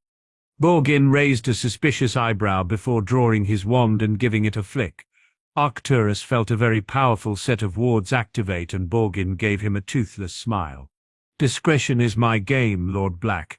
Were it not, then how could I expect he still be in business? He questioned. Arcturus nodded. I want to know what you can tell me about this, Arcturus asked, as he placed the locket he had acquired from Creature on the counter. Borgin's eyes widened before he swallowed deeply and gestured his permission to handle it. Arcturus gave his consent and the man held it reverently. Where did you get this? He croaked, looking upon the necklace he held as though it were a long-lost relative. That is not important, Arcturus dismissed. Have you ever seen it before? Borgin nodded. We used to own it. I was furious when Caractacus let it go for a measly sum, he sighed almost regretfully. It wasn't often we disagreed on anything, but this was one of those things. How did you obtain it? Borgin laughed in mirth as he shook his head. Caractacus purchased it from some trampy waif who came in decades ago. He paid 10 galleons for it and sent her on her way. I couldn't believe it when he told me. This is priceless. He finished with a jerky nod towards the bracelet. Arcturus frowned at the deceitful nature of the man, but couldn't blame him. He would have done the same should such an opportunity would have come his way. Did he say anything else about the girl? Borgin shrugged. Said she was pregnant, claimed that this had been in her family for hundreds of years, stolen, obviously. This belonged to Slytherin himself, he said. Dismissively, Arcturus pondered the information he'd just received. Only one thing made sense, and it was something he could find quite easily. You said Burke sold it. Who did he sell it to? Something like that doesn't come cheap, he pointed out. Borgin snorted. He bloody sold it to that Smith woman. It wasn't enough that she had the bloody cup, she had to have this too. Sold it for 50,000 galleons. I know times were hard, but he could have got more from her. Hepzibah Smith? Borgin nodded. I tried for years to get it back and the blasted cup, but she wasn't having any of it, he grumbled. What cup? She had Hufflepuff's cup. Even when she popped her clogs, I went to the estate sale to try and get them both. Turns out none of them were there and no one knew where they went. The Smiths went spare about the cup. I don't think they knew she had this, Borgin lamented. Arcturus took note of Hufflepuff's cup. Someone owning 2 heirlooms of the founders was unheard of, and the fact they had both gone missing and one ended up with Voldemort was too coincidental. What can you tell me about a former employee of yours? He continued. Borgin frowned. We ain't had no bleedin' employee. Just me and Caractacus. We built this, and it was always us. What about Tom Riddle? Borgin frowned before he chuckled. Caractacus's little pet half-blood? He was only here for a year or so before he bloody vanished on us. Caractacus was upset, but I was glad to see the back of him. Strange kid he was, but good at his job, he added with a frown. What do you mean? Well, the bloody kid was a looker and could charm anyone. Even Caractacus fell for it, but not me, he denied with a shake of his head. He always set me on edge, that one. I was glad when he left. Made us a good bit of gold, though. Did he ever meet Smith? Borgin nodded. Caractacus sent him there a few times to try and convince her to part with this and that cup, he explained. Couldn't bloody well charm that heifer, though. He pissed off just before she died. What are you asking after him for, anyway? Just curious, Arcturus returned thoughtfully. He was almost there. He could feel it. There was just a few more things to confirm before he could confidently put the name to the Dark Lord. How much do you want for it? Borgin asked. Arcturus snorted. If what I think is correct, you will not want to own it. Give over, Black. Name your price. Arcturus sighed. If I were you, I would forget you ever saw this or had this conversation. I believe your employee went on to be a very dangerous man, and it would not do your health well if he or one of his associates were to find out about this. Borgin roared in laughter. I deal in the dangerous Black. I will give you 1,000,000 galleons for it, he offered. Borgin, I am telling you this as an old friend. For your own good and mine. You do not want this. If Tom Riddle finds this here, he won't just kill you, he will make your final moments the most miserable you can imagine. Borgin frowned. If he's got you worried, it must be bad. Who is he? I've not heard of him since he bloody well disappeared. Arcturus shook his head. Think about who came after he left. The Dark Lord? Borgin chuckled. He's dead, Black. Think about what one could create so that you don't really die, Arcturus advised. Borgin frowned before his eyes widened and he dropped the locket onto the counter. It's one of them, he hissed, worriedly, and you bloody brought it in here. Now you see why you should forget it, Arcturus comforted. So, he's not dead? Arcturus shook his head. I don't think so. And from what you said, I'm guessing he has the cup, and that might be one too. Borgin steadied himself on the counter and shook his head. You shouldn't have bloody come, he said weakly. What the hell do I do now? I have just the thing, Arcturus replied as he discreetly drew his wand. Obliviate, he muttered whilst pointing it at the man. Borgin's eyes became vacant and Arcturus pocketed the locket once more before he left, ensuring that he had left no trace of himself behind. He could have killed the man, but that would have raised a lot of suspicion. He doubted his spell work would hold up under Voldemort, but it would have to do. Borgin would have no recollection of his visit, so would have nothing to tell anyone. Even if somehow he did remember, he would be unlikely to speak of what he knew. He cared far too much for his own life, for that. With a shake of his head, Arcturus apparated to the ministry and made his way across the atrium. At this time of night, it was empty, but the guard on the front desk eyed him suspiciously as he handed over his wand. What brings you here, Lord Black? He asked. I have some business to attend to. I suggest you mind your own, he replied coldly. The man nodded nervously and handed back his wand. Arcturus entered the lift and headed to the Hall of Records, where he hoped the first leg of his journey would end. He opened the filing cabinet marked GH and found the family tree he was looking for. Only the pure blood records were kept here, so it took him very little time. It was a bittersweet sigh of relief that escaped him when he found the name Marvolo Gaunt, and below the names of Morphin Gaunt and Merope Gaunt, the latter the only possible option of being a parent of Tom Riddle. It was speculation, he knew, but the only logical explanation was that Merope ended up with child and that Tom Riddle Sr. was the father. Hence the confusion between the Muggle and the wizard of the same name that attended Hogwarts. He shook his head as the situation began to make sense somewhat. Although there were still many details missing, he was certain he was correct. Tom Riddle Jr. had indeed grown up to become Lord Voldemort. Now all he had to figure out was what he would do next. He knew he would eventually have to discuss this with Dumbledore, but he was reluctant to do so.